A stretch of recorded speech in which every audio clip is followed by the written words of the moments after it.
This time it's getting even more abstract. We don't have any numbers to work with. We just have that rough picture of a graph, and we've got a P2 Taylor polynomial approximation of that rough graph.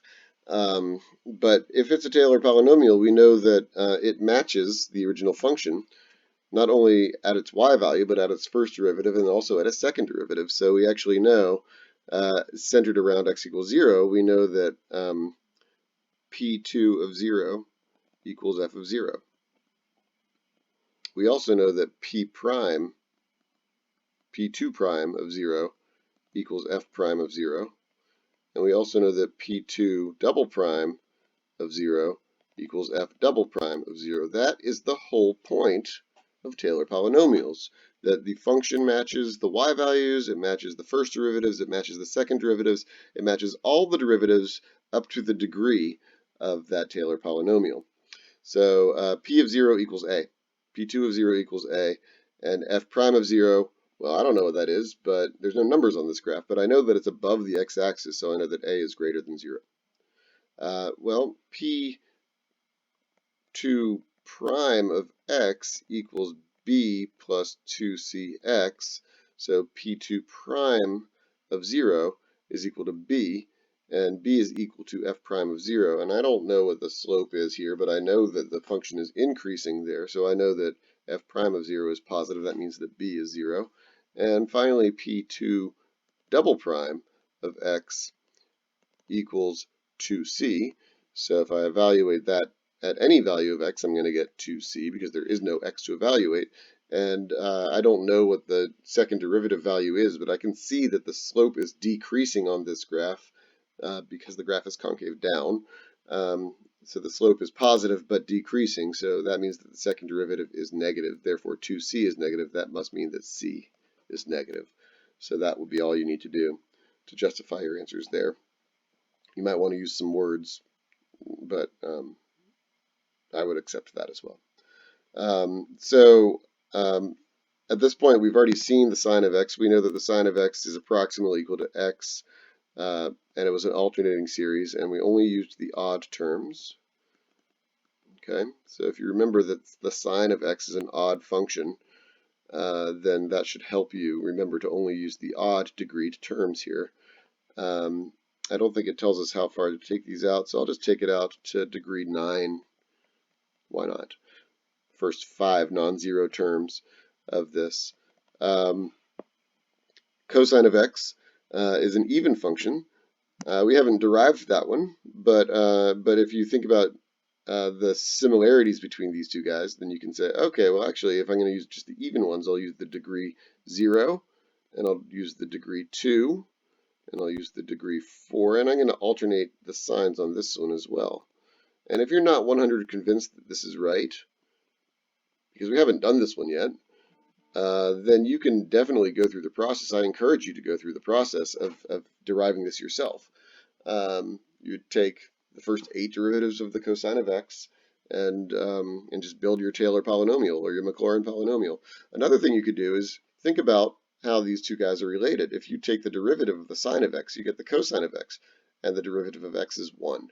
And the derivative of this fraction is this, and the derivative of this fraction is this. If that doesn't make sense, you need to pause and make sure that you understand that when you take the derivative of each one of those terms in the blue, you get each one of those terms in the orange. That's a pretty important connection to make. At any rate, we just did e to the x. That's going to be 1 plus x squared over 2 factorial plus x to the 3 over 3 factorial plus x to the 4 over 4 factorial, and that just keeps on going as well. Okay, so those are some easy ones that you want to try to memorize. If you don't memorize them, then it's not that hard to derive them if you know the process. But these show up so often that you really just want to go ahead and memorize them. Memorize these.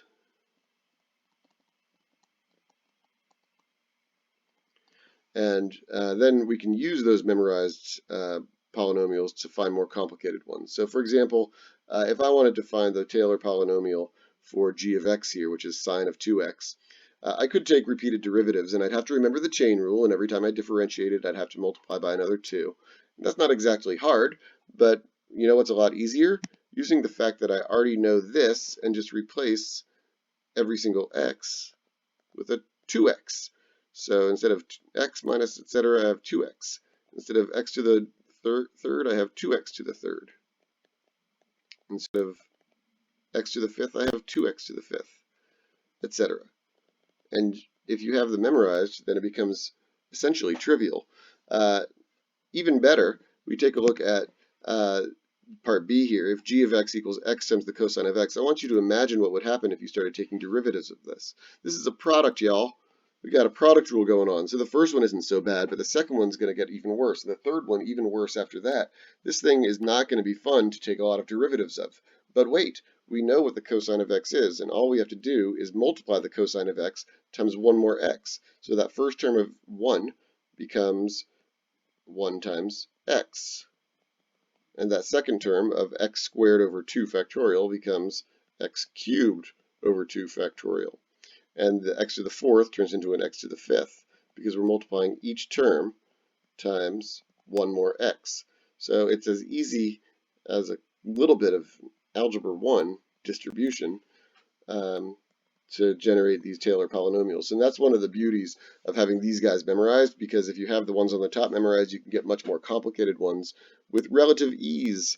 Lastly, again, power rule tells us to multiply by the derivative of x squared, which is 2x. So that first derivative would not be so bad, but then as soon as we take that first derivative, we're back in the same boat we were over here with the product rule, and we just don't want to mess with that if we can help it, especially if we have to do it many times. But we're in luck because e to the x is known as long as we just replace that e to the x with an x squared. We replace every single x with an x squared. That's all we've got to do. Now that 4 out front, who cares? Just multiply everything times 4.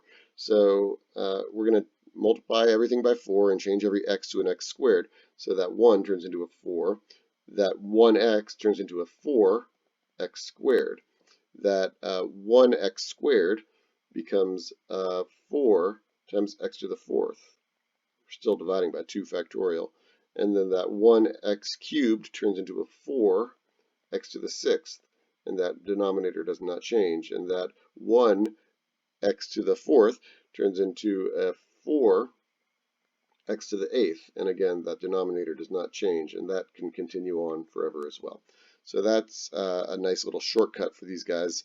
Once you have the easy ones memorized, you can get those more complicated ones just by substituting.